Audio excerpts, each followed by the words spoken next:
और वो पैसा कभी वापस भी नहीं करना, और उस पैसे से आप कंपनी की ग्रोथ कैसे, 2,990 रुपए जो आपने एक्स्ट्रा प्रीमियम कमाया है ना, उस पर आपको टैक्स भी नहीं देना। आपकी कंपनी की 10 करोड़ रुपए की, आपको जरूरी नहीं कि बिजनेस को चलाने के लिए केवल पूंजी की जरूरत। This video is powered by Metas lifestyle, India's leading manufacturer of stainless steel, modular kitchen, bathroom vanity, wardrobes and steel interior, franchisee showroom pan India. नमस्कार दोस्तों, मेरे जीवन का उद्देश्य है कि भारत के हर घर से एक सफल बिजनेसमैन तैयार हो सके। इसीलिए मैं अपने बिजनेस से सेपरेट टाइम निकालकर आप लोगों के लिए बिजनेस वीडियोस बनाता हूं, ताकि आप उसका लाभ अपने बिजनेस में ले सके। आज हम बात करेंगे 7 ways to get funding in a private limited company. बहुत सारे लोग अपने बिजनेस में ना अपनी कंपनी को प्राइवेट लिमिटेड तो बना लेते हैं, लेकिन उनको ये नहीं पता होता कि किस तरह से अपने बिजनेस में फंडिंग को लाया जाए और फंडिंग के सहारे अपने बिजनेस को एक्सपेंशन की ओर ले जाया जाए। आज जो बात मैं आपको बताने वाला हूं, उसमें सबसे लास्ट में मैं आपको एक मेथड ऐसा बताऊंगा जिसमें आप अपनी कंपनी की वैल्यूएशन 100, 150, 200, 300 करोड़ तक कर सकते हैं, और वैल्यूएशन कराने के बाद, ऑथराइज्ड वैल्यूएशन कराने के बाद, आप अपनी कंपनी में 10%, 15%, 20% और इक्विटी देकर आसानी से 10-20 करोड़ से लेकर 40-50 करोड़ रुपए तक इकट्ठा कर सकते हैं। और वो पैसे कभी आपको वापस भी नहीं देने, उस पर कोई इंटरेस्ट भी नहीं देना। वो पैसा तो आपकी कंपनी का पैसा होगा, जिससे आप बिजनेस को तेजी से आगे बढ़ाएंगे। और यदि प्रॉफिट होता है तो प्रॉफिट का शेयर होल्डर को देंगे, और यदि लॉस भी हो जाता है तो भी आपको उसकी भरपाई किसी व्यक्ति को करके देनी नहीं है, और वो पैसा आपको लॉकिंग पीरियड बहुत लंबे समय के लिए मिलने वाला है।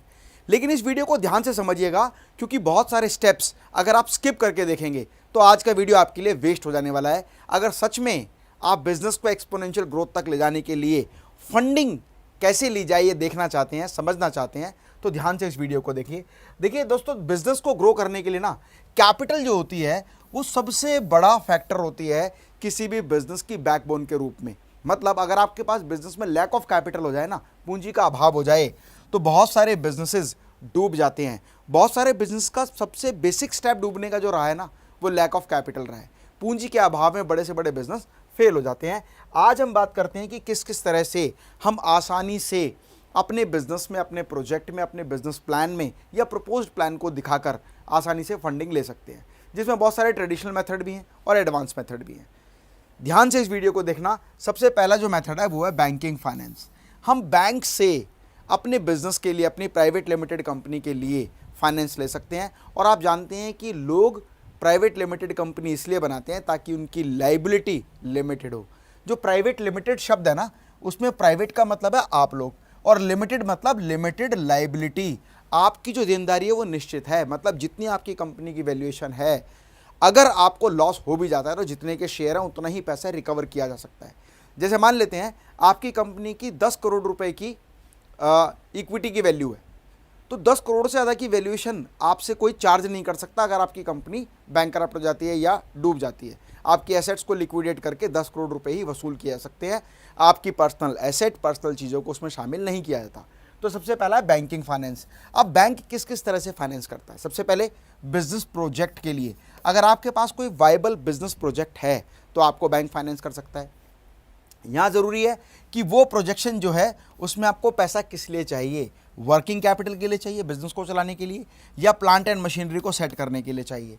तो तीनों तरह के प्रोजेक्ट्स पर बैंक आपको फंडिंग करता है। अब ये क्या क्या हो सकते हैं? टर्म लोन, मतलब आपको एक लिमिटेड टर्म के लिए 3 महीने के लिए, 6 महीने के लिए, 1 साल के लिए, 3 साल के लिए, 5 साल के लिए, 10 साल के लिए आपको टर्म लोन लिया हुआ है। वर्किंग कैपिटल लोन, बिजनेस को के ऑपरेशंस को रन करने के लिए आपको कैपिटल की ज़रूरत है, तो आप वर्किंग कैपिटल लोन ले सकते हैं। बैंक गारंटी, अब ये भी एक नया फैक्टर है एक तरह से लोन का या फाइनेंसिंग का। आप मान लीजिए किसी वेंडर के लिए माल बना रहे हैं और आपके पास माल खरीदने के लिए, रॉ मटेरियल खरीदने के लिए पैसा नहीं है, तो आप क्या कर सकते हैं? आप बैंक से गारंटी करा सकते हैं कि ठीक है, आप मुझे मटेरियल दे दीजिए, और बैंक आपको एक गारंटी दे रहा है कि अगर हम आपको पैसा नहीं देंगे तो बैंक पैसा देगा। और जैसे ही मेरा मटेरियल सेल होता है, मेरे बायर से मुझे पेमेंट रिकवर होती है, वो पैसा मैं आपको चुका दूंगा, और उसके एवज में बैंक की गारंटी आपके पास है। दूसरा, लेटर ऑफ क्रेडिट। कई बार क्या होता है कि बहुत सारे लोग मटेरियल जो होता है ना, उनको उधार में मिल जाता है, लेकिन कोई भी व्यक्ति आपको उधार देने के लिए तैयार नहीं है। तो इस केस में बैंक एक लेटर ऑफ क्रेडिट इशू कर देता है आपको कि भाई इतना माल आप आसानी से उधार ले सकते हैं। उसके अलावा कैश क्रेडिट, बहुत सारे रूटीन खर्चों को पूरा करने के लिए बैंक आपको लोन दे देता है। बैंक ओवरड्राफ्ट फैसिलिटी, मतलब मान लीजिए आपके बैंक अकाउंट में 10 लाख रुपए का बैलेंस है, लेकिन आपको पेमेंट करनी है वो 12 लाख है, 15 लाख है, 18 लाख है, तो बैंक आपको OD ओवरड्राफ्ट फैसिलिटी देता है, जिसमें आप एक्स्ट्रा पैसे जितने आपके डिपॉजिट है उससे ज़्यादा निकाल सकें। ये भी एक तरह का टर्म लोन हो जाता है, ठीक है ना। ट्रेड क्रेडिट और बायर्स क्रेडिट, आप ट्रेड करने के लिए माल उधार लेते हैं तो उधार लेने के लिए गारंटी बैंक दे देता है, ट्रेड क्रेडिट कहते हैं। तो ये वो तरीके हैं जहाँ पे आप बैंकिंग फाइनेंस के जरिए आसानी से पैसा ले सकते हैं। इसके अलावा अदर फाइनेंशियल इंस्टीट्यूशंस भी हैं जो आपके बिजनेस प्लान को, प्रोजेक्ट को, वर्किंग कैपिटल के लिए, प्लांट के लिए, मशीनरी के लिए, आपके बिजनेस के रूटीन खर्चे के लिए पैसे देते हैं। और NBFC कौन से होते हैं? NBFC, non banking finance corporations. ये वो इंस्टीट्यूशंस होते हैं जिनको पता है कि आपके पास प्रॉपर डॉक्यूमेंट नहीं है लेकिन आपका वायबल बिजनेस है, आपका बिजनेस सेटअप बहुत अच्छा है, तो बिजनेस की वायबिलिटी को देखकर वो लोन दे देते हैं, क्योंकि कई बार डॉक्यूमेंटेशन ना होने की वजह से बैंक आपको लोन नहीं देता है। इसीलिए आप NBFC से भी लोन ले सकते हैं। इसके अलावा आप स्वेट इक्विटी शेयर कर सकते हैं। अब स्वेट ऑफ इक्विटी शेयर क्या है? देखिए, आपको ज़रूरी नहीं कि बिजनेस को चलाने के लिए केवल पूंजी की ज़रूरत है, आपको बिजनेस को चलाने के लिए लोगों की भी ज़रूरत होती है। अब लोग, क्योंकि आपको उनको सैलरी पे करनी है और आपके पास इतनी कैपेबिलिटी नहीं कि आप टाइम टू टाइम उनको सैलरी पे कर सके, तो आप क्या कर सकते हैं? आप अपनी इक्विटी को स्वेट कर सकते हैं in terms of, in lieu of services. जैसे आपका डिज़ाइनर है, आपने उसको शेयर इशू कर दिए, तो रेशियो ऑफ प्रॉफिट में से उसको कुछ शेयर हम पे करेंगे और कुछ नॉर्मल या नॉमिनल सैलरी भी उसको पे कर देंगे। डिज़ाइनर है, आपका परचेज मैनेजर है, आपका स्टॉक मैनेजर है, आपकी कंपनी में जितने भी एम्प्लॉयज़ हैं, आप एम्प्लॉयज़ को अपनी कंपनी के शेयर डाइल्यूट कर सकते हैं। जैसे कोई नया स्टार्टअप होता है ना, तो उसके पास काम करने के लिए लोगों की भी कमी होती है और पैसे की भी कमी होती है, तो वो क्या करते हैं? स्वेट ऑफ इक्विटी कर देते हैं, अपनी कंपनी के लोगों को पार्टनर बना लेते हैं, अलग अलग तरीके के, जो परचेज कर सकता है, प्रोडक्शन कर सकता है, सेल्स कर सकता है, मार्केटिंग कर सकता है, अलग अलग लोगों को अपनी कंपनी के पार्टनर बना के उनको थोड़ी थोड़ी इक्विटी दे देते हैं, शेयर्स दे देते हैं और एक तरह से कंपनी में साझेदार बना लेते हैं। तो ये भी एक तरीका है, क्योंकि ज़रूरी नहीं है कि बिज़नेस को चलाने के लिए आपको कैपिटल की ज़रूरत पड़े, आपको बिज़नेस चलाने के लिए वर्किंग एम्प्लॉयज़, वर्किंग हैंड्स की भी ज़रूरत पड़ सकती है, वो भी एक तरह से आपके सपोर्टिंग नेटवर्क में आपके साथ काम करते हैं। नेक्स्ट जो इंपॉर्टेंट चीज़ है वो है एंजल इन्वेस्टर। अभी एंजल इन्वेस्टर क्या होता है? बहुत सारे लोग क्या होते हैं, उनकी जो नेटवर्थ है ना वो बहुत बड़ी होती है, मतलब आपकी कंपनी की वैल्यूएशन बहुत छोटी हो सकती है लेकिन उनकी नेटवर्थ बड़ी होती है। वो बड़े बड़े इन्वेस्टर्स टाइप के लोग होते हैं, उनको लगता है कि यार ये जो बंदा काम कर रहा है ना, इसके काम करने के तरीके में दम है, इसके प्रोडक्ट में दम है, इसके प्लान में दम है और इसके अंदर वो कैपेबिलिटी की अच्छा काम कर सकता है। तो आप उनको अपने बिजनेस का पूरा प्रपोज्ड प्लान दिखाकर कि वर्तमान में मेरे बिजनेस का ये लेवल है और अभी मैं इतना काम कर रहा हूँ, अगर मुझे पैसे मिल जाएं तो मैं यहाँ इन्वेस्ट कर दूंगा और उसके बाद में अपने बिजनेस को एक्सपेंशन की ओर ले जाऊंगा, तो वो एंजल इन्वेस्टर आपकी कंपनी में पैसा इन्वेस्ट करने के लिए तैयार हो जाता है। वो क्या देखता है? आपकी करंट फाइनेंशियल स्टेटमेंट क्या है, आज आप किस लेवल पर खड़े हैं, आपके फ्यूचर की ग्रोथ पॉसिबिलिटी क्या है, भविष्य में आपका बिजनेस कहाँ पहुँच सकता है और आपके बिजनेस का प्लान क्या है। और अगर वो एंजल इन्वेस्टर अपनी इक्विटी को बेचना चाहे तो आपके पास एग्जिट प्लान की क्या स्ट्रेटेजी है, वाइबल प्लान क्या है, ताकि वो अपनी शेयर को बेचकर आगे निकल जाए। और ज़्यादातर एंजल इन्वेस्टर इसलिए पैसा इन्वेस्ट करते हैं ताकि वो जैसे ही कंपनी की वैल्यूएशन बड़ी हो वो अपनी स्टेक किसी और को बेचे और ज़्यादा प्रॉफिट कमा के वो भी कंपनी से एग्जिट हो जाएं। तो एंजल इन्वेस्टर्स को आप कॉन्टैक्ट कर सकते हैं। एंजल इन्वेस्टर मिलते कहाँ हैं? आज हर वो व्यक्ति जो आपकी कंपनी में पैसा लगा सकता है और जिसके पास पैसे की भरमार है, मतलब जिसकी नेटवर्थ बहुत बड़ी है, वो हर व्यक्ति एंजल इन्वेस्टर है। ज़रूरत है उसको पिच करने की। ऐसा नहीं है कि आप फंडिंग इवेंट में जाएंगे वहीं पर पिच कर सकते हैं। आपके फ्रेंड सर्कल में, आपके रिलेशन में, आपके नोन पर्सन में बहुत सारे ऐसे लोग हैं जो नए नए बिजनेस की अपॉर्चुनिटी को ढूंढते हैं, वो सभी लोग एंजल इन्वेस्टर होते हैं। ज़रूरत है तो केवल उनको सही तरीके से पिच करने की, अपना बिजनेस प्लान समझाने की। जैसे हम किसी को पार्टनर बनाते हैं ना, तो उसके लिए भी हम यही करते हैं, अपना बिजनेस का प्लान समझाते हैं। तो एंजल इन्वेस्टर्स के साथ हम काम कर सकते हैं। वेंचर कैपिटलिस्ट भी एंजल इन्वेस्टर्स की तरह ही होते हैं, जहां पर आप स्टार्टअप अगर आप कर रहे हैं किसी बिजनेस का, तो फंडिंग के लिए उनको अप्रोच कर सकते हैं। बिजनेस प्लान और उसकी ग्रोथ दिखाकर आप वेंचर कैपिटलिस्ट से भी फंड रेज कर सकते हैं। सबसे इंपॉर्टेंट बात जो मैं आपको बताने वाला हूं वो क्या है? Preferential allotment. अब प्रेफरेंशियल अलॉटमेंट क्या होता है? देखिए, एंजल इन्वेस्टर हो सकता है आपके बिजनेस प्लान में इन्वेस्ट ना करे, उसको आपका प्लान ही समझ में नहीं आया, आपका वेंचर कैपिटलिस्ट इन्वेस्ट नहीं कर रहा, बैंक आपको लोन नहीं दे रहा है या आपको फंडिंग नहीं कर रहा है। NBFC कर सकता है। लेकिन एक तरीका और भी है, वो लोग जो आपके साथ पहले से काम कर रहे हैं, उन्हें पता है कि ये कंपनी फास्टेस्ट ग्रोइंग कंपनी है, या इसके बिजनेस प्लान में दम है, या इसके लीडर में वो लीडरशिप क्वालिटी है जो बिजनेस को डेवलप कर लेगा। तो ऐसे में आप प्रेफरेंशियल अलॉटमेंट कर सकते हैं अपनी कंपनी के शेयर की। एक ज़्यादातर हम लोग जो कंपनी बनाते हैं उसमें 1 लाख की हमारी इक्विटी कैपिटल होती है और 1 रुपये का या 10 रुपये का शेयर होता है। तो कहने का मतलब 10 रुपये के हिसाब से 10,000 नंबर ऑफ शेयर होते हैं या 1 रुपये के हिसाब से 1 लाख शेयर हमारे पास होते हैं। हमें क्या करना है, company act act section 62 sub section rule number 13 company rule number 2014 के अंतर्गत ये अभी एक नया सेक्शन आया है। उसमें ये बताया है कि कोई भी पर्सन अपनी कंपनी की इक्विटी उन लोगों को दे सकता है जो लोग उनके सर्कल में, उनके बिजनेस रिलेशन में है। एनी पर्सन और group of person close to the company, जैसे आपके डेटर्स जो आपको पैसा उधार देते हैं, आपके क्रेडिटर जिनसे आपको पैसा, जिनको आपको पैसा पे करना है, आपके वेंडर्स जो आपको मटेरियल सप्लायर देते हैं, आपके सप्लायर जो आपको माल देते हैं, है ना, या आपके परमानेंट बायर्स। आप इन लोगों को अपना बिजनेस का प्लान बताएं। जैसे हम भी अपनी कंपनी में अपने एग्जिस्टिंग क्लाइंट्स को, अपने सप्लायर्स को, अपने वेंडर्स को, सबको अपना बिजनेस प्लान बताते हैं और उनको अपनी कंपनी में शेयर होल्डर बना लेते हैं, जिससे उनका कंपनी के प्रति लगाव भी हो जाता है और उनको पता है कंपनी ग्रो होगी तो वो भी ग्रो होंगे। इसीलिए वो आपके फेवरेबल ऐसे लोग बन जाते हैं जो आपकी कंपनी की ग्रोथ में आपको मदद करते हैं। तो प्रेफरेंशियल अलॉटमेंट आप कर सकते हैं। आप अपनी कंपनी के कुछ शेयर, जैसे 100 share, 200 share, 500 share, 1000 share, 10,000 share, आपको लगता है कौन व्यक्ति कितनी वैल्यूएशन पे कितने शेयर खरीद सकता है। क्योंकि ज़्यादातर हिंदुस्तान में देखा गया है कंपनी की जो कैपिटल वैल्यू है, जो इक्विटी वैल्यू है, वो कुछ भी हो, 1 लाख शेयर है, 10 रुपये का एक शेयर, 10 लाख की कंपनी की वैल्यू है, पर एक्चुअल में उसकी वैल्यूएशन करोड़ों में हो जाती है। तो इसीलिए वो लोग जानते हैं कि ऑन डॉक्यूमेंट्स आपकी कंपनी की वैल्यू कम है पर एक्चुअल वैल्यू ज़्यादा है, इसीलिए वो आपकी कंपनी में इन्वेस्ट करने के लिए तैयार हो जाते हैं।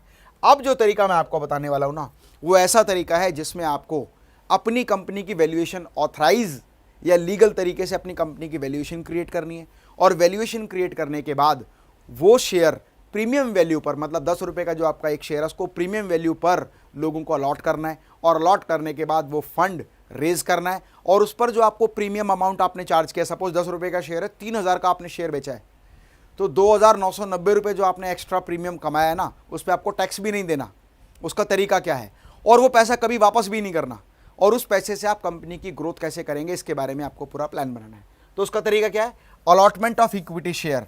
आपकी कंपनी की वैल्यूएशन होनी है। उसका तरीका क्या, सबसे पहला काम होगा आपके कंपनी का बिजनेस प्रोजेक्ट बनेगा और बिजनेस प्रोजेक्ट में आपका प्रेजेंट प्रोजेक्ट, आपकी फ्यूचर ग्रोथ पॉसिबिलिटी, आपका 5 ईयर का प्लान, आपका 10 ईयर का प्लान, आपका 15 ईयर का प्लान बनेगा और प्लान के हिसाब से कंपनी की वैल्यूएशन बनेगी। जैसे मान लीजिए आज आपकी कंपनी के 1 लाख शेयर है और 10 रुपये का एक शेयर है, इसके हिसाब से आपकी कंपनी की वैल्यू 10 लाख रुपए हो गई। लेकिन आपकी कंपनी का जो अगले 3 साल का प्रोजेक्ट है उसमें आपकी जो ग्रोथ पॉसिबिलिटी है वो इतनी हो जानी है कि आपकी 3 साल बाद कंपनी की वैल्यूएशन 5 करोड़ हो जाएगी और उसके अगले 2 साल बाद आपकी कंपनी की वैल्यू 10 करोड़ रुपए हो जाएगी और उसके 10 साल बाद आपकी कंपनी की वैल्यू 100 करोड़ रुपए हो जाएगी। आपको लगेगा ऐसा कैसे संभव है? ये डिपेंड करता है कि वर्तमान में आपकी स्थिति पर और कितनी ग्रोथ पॉसिबिलिटी आपके पास है, उसके आधार पर आपकी कंपनी की वैल्यूएशन होगी। पर इसको सर्टिफाइड कौन करेगा? आपने तो कह दिया मेरी कंपनी की वैल्यूएशन 100 करोड़ हो जाएगी, पर आपके कहने से वैल्यूएशन 100 करोड़ नहीं होगी ना कोई ऑथराइज्ड ऑर्गेनाइजेशन या कोई रिस्पॉन्सिबल ऑर्गेनाइजेशन इसको ऑथराइज करेगी कि हाँ आपकी जो कंपनी की वैल्यूएशन है वो इतनी हो सकती है। वो क्या है? आपकी कंपनी की वैल्यूएशन कौन करेगा? Merchant banker. आपको मर्चेंट बैंकर बताएगा कि आपने जो कंपनी का प्लान बनाया है वो वाइबल प्लान है, उस प्लान को वो सर्टिफाइड करेगा, तो पता लगेगा आपकी कंपनी के भविष्य में इतनी वैल्यू होने वाली है। और अगर आपकी कंपनी की वैल्यू 3,000 करोड़ रुपए की है तो उसका अगर आप 10% तो आप 300 करोड़, या मैं कहता हूँ आपकी कंपनी की वैल्यू 300 करोड़ रुपए है तो उसका 10% मतलब 30 करोड़ रुपए आप प्राइवेट वेंडर्स से, प्राइवेट सप्लायर से, प्राइवेट लोगों से वो पैसा अलॉटमेंट के जरिए ले सकते हैं। और यहाँ पर एक लिमिटेशन है कि प्राइवेट लिमिटेड कंपनी में आप ओपन पब्लिक के पास नहीं जा सकते, पर आपके पास बहुत सारे ऐसे लोग हैं जो आपकी कंपनी में इन्वेस्ट करने के लिए तैयार हैं। आप 200 शेयर होल्डर तक अपनी कंपनी के बना सकते हैं। ठीक है, तो उसका तरीका क्या है? IBBI एक ऑर्गेनाइजेशन है, insolvency and bankruptcy board of India, ये आपकी कंपनी की वैल्यूएशन करेगा और वैल्यूएशन के बाद जब आप लोगों को ऑफर करेंगे अपने शेयर तो वो शेयर NSDL के जरिए उनके डीमैट अकाउंट में जाएंगे, ताकि उनको पता हो कि मैंने अगर पेमेंट दी है तो डीमैट अकाउंट में मेरे पास पैसा आया है और जितना प्रीमियम अमाउंट आपके पास आया है वो पैसा बिजनेस में ही यूज़ होगा। उसके लिए मर्चेंट बैंकर आपके जो बैंकिंग है उसको ऑथराइज करेगा कि हाँ ये पैसा बिजनेस में यूज होने वाला है, तो आपके पास 30% टैक्स भी नहीं लगेगा। और उसके बाद allotment of share on premium value, 10 रुपये का शेयर आप 3,000 रुपये की वैल्यूएशन करा के फंड रेज कर सकते हैं। अगर मान लीजिए आपने 10 रुपये का एक शेयर है और 3,000 रुपये में उसको बेचा है, तो 2,990 रुपये आपने एक्स्ट्रा प्रीमियम चार्ज किया है, क्योंकि कंपनी की वैल्यूएशन मर्चेंट बैंकर ने सर्टिफाइड की है। तो ये एक तरीका है जिससे आप बहुत आसानी से बिना किसी लोन के, बिना किसी लाइबिलिटी के, आप आसानी से अपनी कंपनी के 200 शेयर होल्डर तक बना के उनसे प्रीमियम वैल्यू पर फंड रेज कर सकते हैं, और उस फंड का इन्वेस्टमेंट आप बिजनेस की प्लानिंग पर, एग्जीक्यूशन पर, प्लांट एंड मशीनरी पर, मार्केटिंग पर, प्रमोशन पर, ब्रांडिंग पर, एक्सपेंशन पर लगा के अपने बिजनेस को नई वैल्यूएशन तक ले जा सकते हैं। दोस्तों, जो कंपनी कॉरपोरेट के रूप में काम करती है वो इसी तरीके के इस्तेमाल करती है फार्मूले अपने बिजनेस को तेज़ी से डेवलप करने के लिए। इसके लिए बहुत ज़रूरी है कि आपके पास एक प्रोफेशनल कंसल्टेंट हो, जो कंसल्टेंट आपको पूरा गाइड करे, आपकी पूरी प्लानिंग करे, मर्चेंट बैंकर से आपके प्रपोज्ड प्लान को सर्टिफाइड कराए, और उसके बाद में फंड रेज करने में आपकी पूरी हेल्प करे। उसके लिए ज़रूरी है एक प्रोफेशनल कंसल्टेंट की। इससे रिलेटेड यदि आपके मन में कोई भी प्रश्न ना, तो मैं यहाँ पर कमेंट बॉक्स में मेरी टीम का नंबर दे रहा हूँ, आप उनसे कॉल करो, बात करो, उनसे बात करो कि मुझे अपनी कंपनी की वैल्यूएशन करानी है, अपनी कंपनी के लिए फ़ंड इकट्ठा करना है। हम आपको इसमें हेल्प करने वाले हैं, और आपको पूरी फंडिंग तक क्या क्या स्टेप्स एंड मेथड्स फॉलो करने हैं वो पूरा गाइड करने वाले हैं। कोई भी इंफॉर्मेटिव वीडियो मिस ना होना फ्रेंड्स, उसके लिए चैनल को सब्सक्राइब कर लें और बेल आइकन को ज़रूर प्रेस करें, ताकि वीडियो का नोटिफिकेशन आपको मिलता रहे। स्वस्थ रहें, मस्त रहें। मैं डॉक्टर अमित माहेश्वरी आपके सुनहरे भविष्य की कामना करता हूँ। जय हिंद, जय भारत।